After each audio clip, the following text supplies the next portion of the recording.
In the breath before time, when eternity was but a whisper, there was light, a boundless, shimmering ocean of pure existence, where all things were one.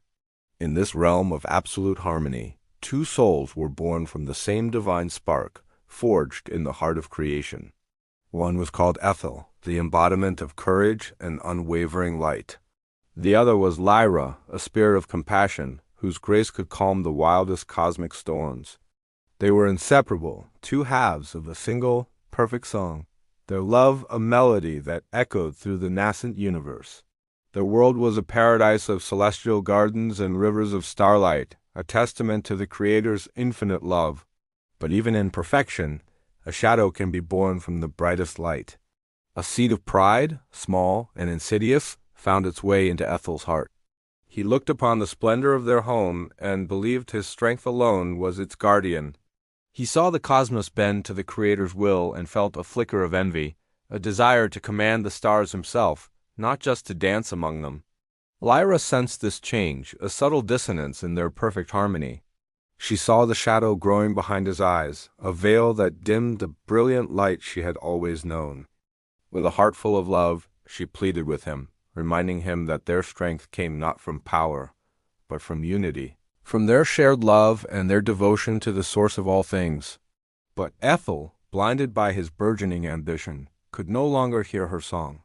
He saw her pleas as weakness, her compassion as a chain holding him back from a perceived greater destiny. The day came when Ethel, in his arrogance, sought to reshape a corner of creation in his own image.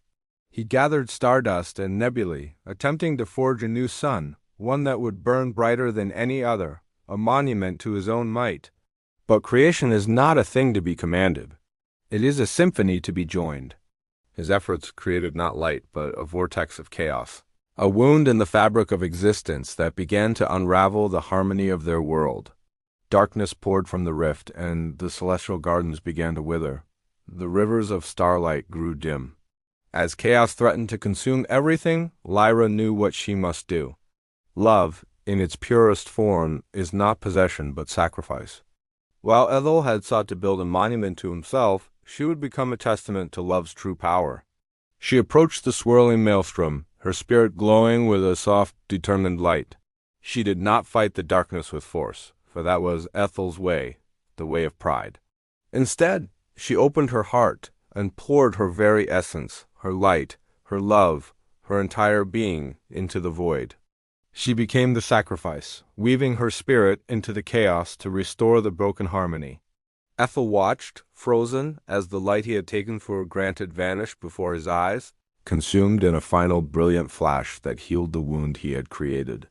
The darkness receded. The gardens began to bloom once more. But Lyra was gone. In her place, a single perfect star pulsed gently in the heavens, a constant, silent reminder of her love.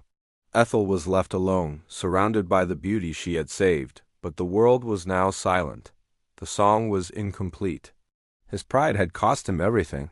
He fell to his knees, his heart shattered, the weight of his folly crushing him. For the first time he wept, and his tears were not of pride, but of pure, agonizing loss. He had wanted to command the stars, and now he could only gaze upon the one he could never reach, the one that shone with the light of his lost love. His journey was no longer about power, but about atonement. He would spend eternity watching over the world she had saved, his strength now dedicated not to his own glory, but to preserving the memory of her sacrifice. Have you ever felt the echo of this ancient story in your own life? We all carry within us an Ethel and a Lyra. We have the spark of ambition, the desire to build, to achieve, to be recognized. This is the fire of progress, the engine that drives us forward. But we also carry the light of compassion, the capacity for selfless love, the quiet wisdom that understands our connection to everything and everyone around us. The greatest tragedies in our own lives often occur when we let pride's shadow eclipse the light of love. When we chase personal glory at the expense of our connections, we risk creating our own vortex of chaos, leaving us isolated in a world of our own making. We believe we are building kingdoms when in reality we are only building walls. But Lyra as sacrifice teaches us a profound truth. Love is the ultimate creative and healing force in the universe. It is not passive or weak. It is the most courageous act of all. It is the choice to give of oneself to mend what is broken, to heal what is wounded, without asking for anything in return. Her light was not extinguished, it was transformed. It became a beacon, a guiding star, not just for Ethel, but for all who would come after, for all who lose their way in the darkness of their own pride. Her story whispers to us across the ages, true strength is not in the power we wield, but in the love we give away. And what of Ethel, left in his silent world of regret? His story is not just one of tragedy, but of redemption. In his loss, he found a new purpose. His vigil became his penance, his strength now a shield for the harmony he once sought to dominate. This is the promise of rebirth that resides within every fall. Even from the deepest abyss of our own mistakes, a path toward the light can be found. It begins with humility.